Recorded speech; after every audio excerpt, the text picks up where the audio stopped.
नमस्कार दोस्तों, आप सुन रहे हैं शब्द से सुने चैनल, जहां हम लेकर आते हैं भारत के श्रेष्ठ साहित्य की ऑडियो बुक। आज हम शुरू कर रहे हैं हिंदी के महान लेखक मुंशी प्रेमचंद का उपन्यास निर्मला। यह कहानी समाज की कुरीतियों, स्त्री की पीड़ा और पारिवारिक बिखराव को बहुत मार्मिक ढंग से प्रस्तुत करती है। तो चलिए शुरू करते हैं अध्याय 1। वधू की देखभाल हो रही थी। घर के चारों ओर चहल पहल थी। किसी को खाने की सुध नहीं थी। मांग में सिंदूर भरा जा चुका था। कन्या के सिर पर विवाह का बोझ था। यह नया जीवन एक सपने जैसा लग रहा था। निर्मला, जिसकी उम्र केवल 15 वर्ष थी, आज विवाह के जोड़े में सजी थी। उसका चेहरा चमक रहा था, लेकिन मन में एक हल्का भय भी था। घर छोड़ना होगा और किसी अनजाने के साथ जाना होगा। पिता उदय भानुलाल, जो एक प्रतिष्ठित वकील थे, की आंखों में आज चिंता की लकीरें थी। वे अपने को धन्य मानते थे कि उन्होंने एक सुयोग्य, पढ़े लिखे युवक बसंत कुमार से अपनी बेटी का रिश्ता तय किया है। परंतु अचानक एक घटना ने सब कुछ बदल दिया। उसी दिन जब बारात आने वाली थी, उदय भानुलाल का देहांत हो गया। उनके मरने की खबर से शादी रुक गई। घर में मातम छा गया।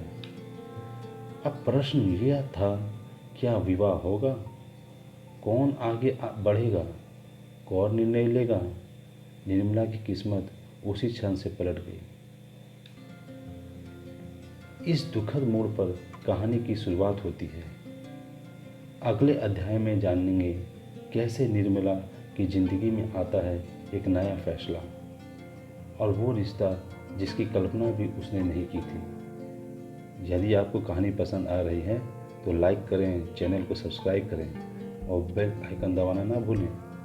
मिलते हैं अगले भाग में निर्मला अध्याय 2 के साथ।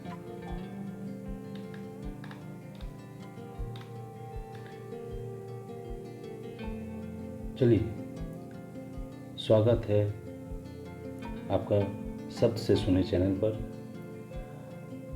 आज हम सुनेंगे मुंशी प्रेमचंद द्वारा लिखित उपन्यास निर्मला का अध्याय 2। पिछले अध्याय में आपने सुना कि कैसे निर्मला के विवाह से ठीक पहले उसके पिता उदय भानुलाल का देहांत हो गया था, जिससे सारी स्थिति बदल गई। उदय भानुलाल की मृत्यु के बाद परिवार आर्थिक रूप से टूट चुका था। वह विवाह जो बसंत कुमार से होने वाला था, अब संभव नहीं था। बसंत कुमार के घर वालों ने अब दहेज की मांग शुरू कर दी।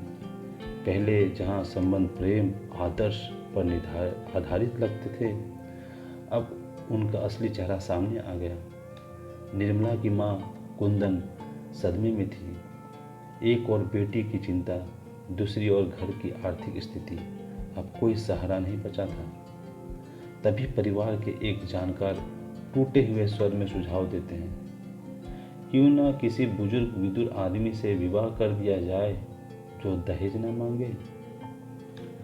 कुंदन को यह बात भीतर तक चुभती है, पर क्या करे, समाज, लोक लाज और गरीबी ने उसे मजबूर कर दिया। और ऐसे ही निर्मला का विवाह एक उम्रदराज सरकारी कर्मचारी तुलसीराम से कर दिया गया। तुलसीराम के 3 पुत्र थे और उम्र लगभग 35-40 वर्ष। निर्मला, जो अभी अभी 15 वर्ष की हुई थी, अब एक घर की बहू, सौतेली माँ और एक अधेड़ पुरुष की पत्नी बन गई। क्या यह विवाह निर्मला के लिए सुखद रहेगा? कैसे निभाएगी वह यह जिम्मेदारी जो उम्र से कहीं अधिक है? जानिए आगे की कहानी निर्मला अध्याय 3 में। अगर आपको यह ऑडियो पसंद आ रही है तो लाइक कीजिए, सब्सक्राइब कीजिए और आगे की कहानी के लिए जुड़े रहिए। धन्यवाद।